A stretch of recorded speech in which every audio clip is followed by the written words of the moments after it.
Yeah, so the process when we go into these, the first thing we do is schedule a walkthrough so that way we can walk through the units, document all the existing conditions on what's there, where we identify the wet walls, we identify where we're going to need to do the work.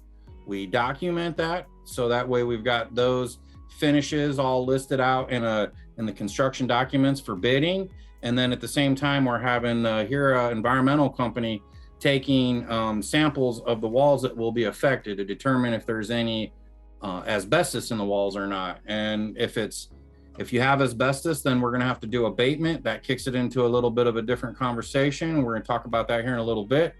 But we do our AHERA testing. We're just trying to minimize the impact on the unit owner. So we get in there, we do that, hit the testing, assemble the bid documents. We source the contractors that are able to do the work. And then we schedule a sampling of the units. It's usually at least one unit with each of the different types of floor plans, because most buildings have got a couple different floor plans. So we like contractors to get as much physical viewing time in units as possible. We get the bids back from the contractors. Once we get the bids back, we put them in a bid matrix. We review those. That way the board can look at the numbers. They're comparing apples to apples. We set up interviews with the contractors. That's with the board does the interview. J2 helps the board. We give you some questions to ask and kind of help you through that process. But we want you to get to meet these different contractors because they are in your they're in your bathroom. They're in your bedroom to cut into that master bathroom. They've come in and asked you to remove all the stuff out of your closet. So you want to be comfortable with the contractors that are in there. So we help you through that process. You get a contractor selected. We get a contract written up. We schedule the work. We do a big kickoff meetings with the owners, and we tell them how we're going to over communicate, because that's what this all boils down to, is a lot of communication, because there are a lot of moving pieces. But unfortunately, it's been the school of hard knocks, but we're pretty quick learners. So we were able to improve the protocols and the systems a little bit better. And I think we've gotten pretty good at it. So, but we're always learning and always trying to improve as we're going. So we're monitoring all the work as it goes along. We maintain the flow of information. We're the go-to people for all the unit owners. So that way the board is not getting hammered by questions. I always tell people that we're here to be the middleman. So that way the board, you live in the community with all your neighbors. We don't want neighbors getting upset with you to where it makes you're uncomfortable going to your mailbox to get your mail or taking your dog out for a walk or anything. That's what J2 does. We're in the middle to help answer questions. And I always want to make sure that we're the ones answering the questions.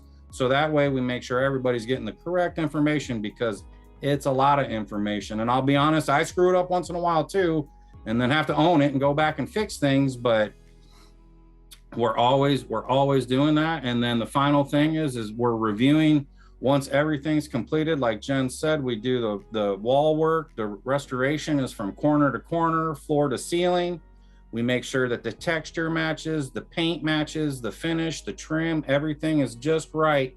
And then the unit owner has the final say before we leave that unit, that they accept the work the way that it should be done. So the finishes, everything's inspected underneath the plumbing. The health department comes out and inspects the plumbing and everything like that. We're monitoring all that. But at the end of the day, it's the unit owner that's got the power to say if they approve or do not approve of, sometimes they have color codes for the paint they had, or we take samples and get samples matched. And once in a while, a sheen will get off, where it's, it was supposed to be flat or eggshell and ends up being semi-gloss or something like that. That does occasionally happen. So when we come across that, we get it fixed and get it right.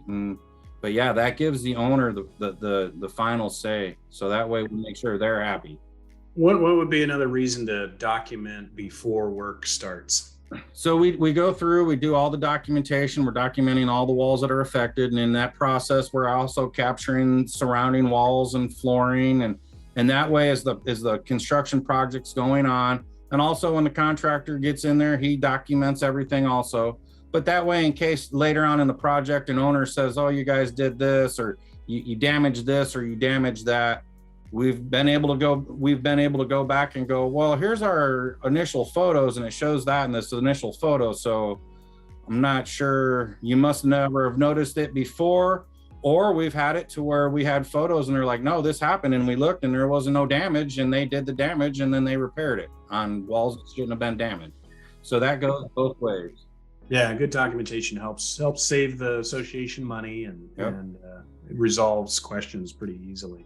A picture's worth 1,000 words. Picture is, yeah. So scheduling communication on the right side is an example of a communication thing we put out.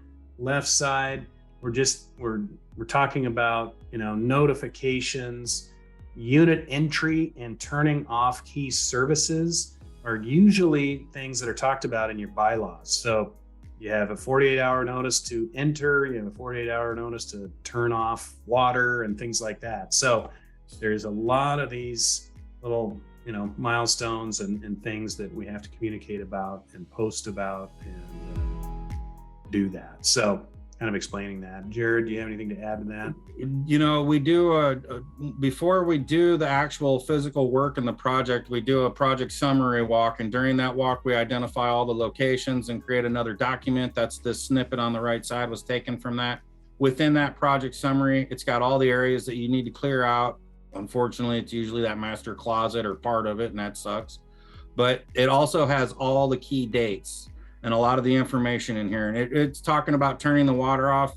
It's at minimum 48 hours notice. Usually we know that a week or two in advance when they're working on the units to when they're going to do the switch over. So that way we give owners plenty of advance notice.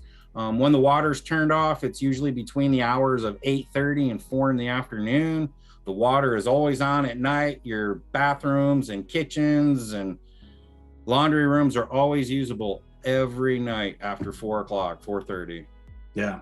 How much extra work is that for the plumbers to, stub up temporary fittings so that this person can turn their old plumbing back on and this person has new plumbing?